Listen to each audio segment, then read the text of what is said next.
大宮さんってベビーカーを乳母車って呼ぶ人22e édition du Festival international des cinémas d'Asie de Vesoul. Vesoul, pas forcément connu, et pourtant le seul festival des cinémas asiatiques actuellement en France, du Proche à l'Extrême-Orient, donc dès la Turquie en passant par l'Ouzbékistan, Kazakhstan, l'Iran, jusqu'à la lointaine Indonésie. Une centaine de longs métrages venus d'une vingtaine de pays asiatiques différents avec une cinquantaine d'invités, plusieurs sections.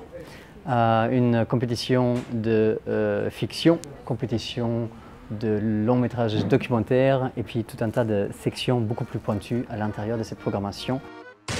32 000 spectateurs, donc dans les top 10 des festivals cinématographiques en France, j'allais dire au monde, mais non, pas encore, on y arrive bientôt, et que du pur bonheur, pur bonheur. Chaque année, on a une thématique spécifique, en plus d'autres sections, des hommages ou un pays en focus. Cette année, on a choisi Entre l'Orient et l'Occident. Ça nous traitait dans la tête depuis plusieurs années pour justement créer les passerelles.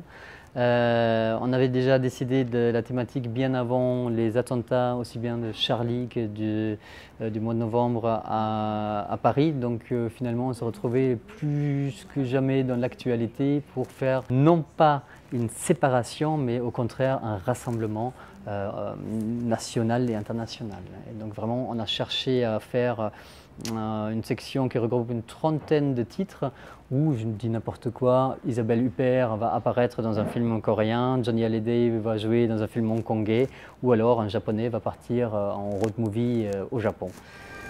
Ouais.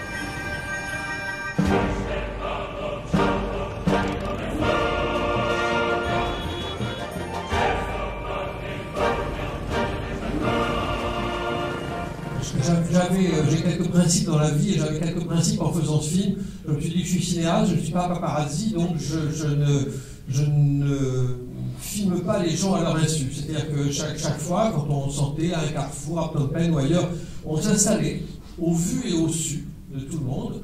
On était envahi d'une nuée de gens, de populations, d'enfants surtout, mais pas que. Et donc on ne foutait rien pendant une heure. On fumait des clopes, on regardait les nuages.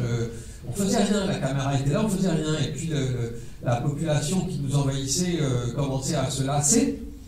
Et donc ils retournaient à leurs activités. Et à ce moment-là, on se mettait tout doucement à filmer. Jamais, je m'étais dit ça aussi, jamais je n'ai filmé des gens qui auraient refusé qu'ils soient filmés. Et il se trouve que jamais, personne ne nous a dit, non, si on avait un interprète avec nous bien sûr, personne ne nous a jamais dit s'il vous plaît ne nous filmez pas.